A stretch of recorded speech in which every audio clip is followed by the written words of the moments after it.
اب تیسرا کوٹ کر رہا ہوں واقعہ تیسرا. قادیانیوں نے اپیل کی تھی، قادیانیوں نے وفاقی شرعی عدالت میں. یہ جتنے میں بتا رہا ہوں فیصلے سب سرکاری طور پہ چھپے ہوئے ہیں، پی ایل ڈی میں، پی ایل جے میں، سپریم کورٹ، ہائی کورٹ، وفاقی شرعی عدالت کے تاریخی فیصلوں کے سرکاری ریکارڈ میں چھپے ہوئے ہیں، کتابوں میں بھی ہیں. 1984 میں وفاقی شرعی عدالت میں قادیانیوں نے اپیل دائر کی کہ ہمیں ہماری عبادت گاہوں کا نام مسجد رکھنے سے روکا جا رہا ہے، ہمیں کلمہ پڑھنے سے روکا جا رہا ہے، اذان سے روکا جا رہا ہے، وغیرہ وغیرہ. جو شاعر اسلام تھے ان کے استعمال کی اجازت دی جائے. ہم غیر مسلم ہیں، ہمیں ڈکلیئر کر دیا مائنورٹی، ٹھیک ہے، درست ہے، لیکن بطور غیر مسلم اقلیت ہمیں مذہبی آزادی دی جائے. اس میں مداخلت کیوں کی جا رہی ہے؟ مذہبی آزادی دی جائے، یہ ہمارا مذہب ہے، ہمارے شاعر ہیں، تو ہمیں اجازت دی جائے، اس میں مداخلت نہ کی جائے. یہ آئین ہے پاکستان کا. یہ کیس تھا، اس پر پورے ملک کے یہ سارے علماء پیش ہوئے چوٹی کے. جب یہ پیش ہوئے، پوری سماعت ہو چکی، تو میں اللہ کو گواہ بنا کر بتا رہا ہوں، لا الہ الا اللہ محمد رسول اللہ، یہ سارے شکست کھا گئے. اب یہ اندر کی سٹوری ہے، میں آپ کو آج اندر کی بات بتا رہا ہوں.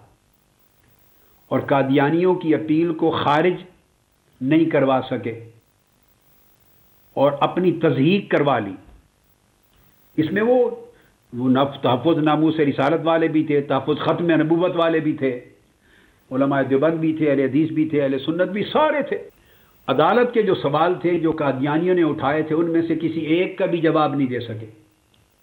جو عالم صاحب جاتا عدالت میں تو وہ اس کے دعوی نبوت کا قصہ چھیڑ کے بیٹھ جاتا. اس نے دعوی نبوت کیا، لا نبی آبادی، خاتم النبیین، جو دعوی نبوت کرے وہ کافر مرتد ہے اور لہٰذا یہ مسلمان نہیں ہے. وہ عدالت کہے بھئی یہ مسئلہ زیر بحث نہیں ہے، یہ 1973 کے آئین میں طے ہو چکا ہے بھٹو صاحب کے زمانے سے، پارلیمنٹ کے ذریعے. یہ غیر مسلم اقلیت ہو گئے ہیں. اب اس کا دعوی نبوت کرنا، کافر ہونا، مرتد ہونا، یہ تو عدالت میں زیر سماعت ہی نہیں ہے. کوئی آئے تو کہے وہ کانا تھا، وہ دبواتا تھا عورتوں سے، وہ بے ایمان تھا، وہ کہتا تھا سیٹی سیٹی مجھ پر یہ وہی آتی ہے، یہ حوالے سنا ہے، مزہ کا خیر. یعنی یہ جو حرکت ہے ان لوگوں کی کہ تصحیح کروا دینا حرمت دین کی، اس طرح کی باتیں کر کے عدالت ہنستی تھی. وہ کہے خدا کے بندو آپ ہار جائیں گے کیس، ان میں سے کوئی چیز زیر بحث نہیں ہے. انہوں نے سمپل بات کی ہے، کہا کہ ہم غیر مسلم اقلیت ہیں، آئین نے ہمیں غیر مسلم ڈکلیئر کر دیا، ہم بطور نان مسلم مائنورٹی اپنی مذہبی آزادی مانگ رہے ہیں کہ ہمیں یہ ہمارا مذہب کہتا ہے ہمیں اس کا اختیار ہونا چاہیے، اس کو مداخلت کیوں کرتے ہیں؟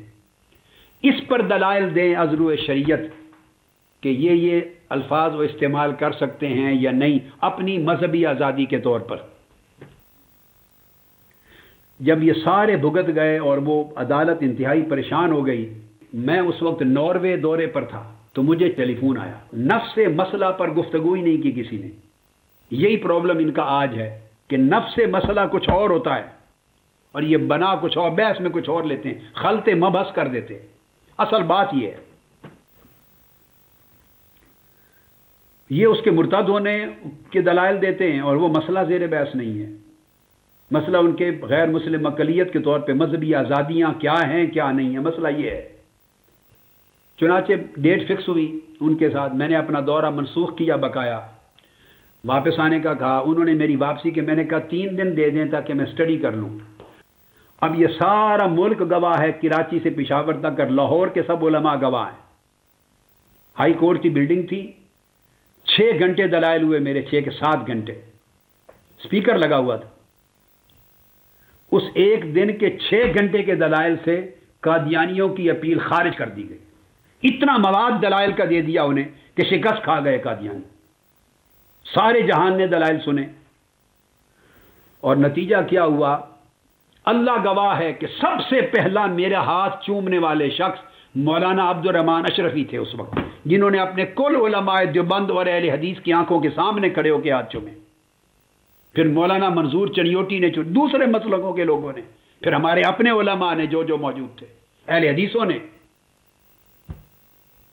انہوں نے چونکہ پہلی بار سنا تھا یہ واقعہ براہ راست زیادہ اجتماع علماء کا، تو پھر وہ بڑے نعرے لگاتے رہے. خیر الحمدللہ آقا علیہ السلام کی نوکری تھی ہم تو ہمیشہ خدمت سگانہ کرتے رہے ہیں اپنے آقا کی، ایک ادنا کتے کے طور پہ حضور کی دین اور حضور کی حرمت و عزت کی حفاظت کے لیے لڑتے رہے۔ تو یہ عالم ہے ان کا، اور اس کے نتیجے میں وہ فیصلہ ہوا۔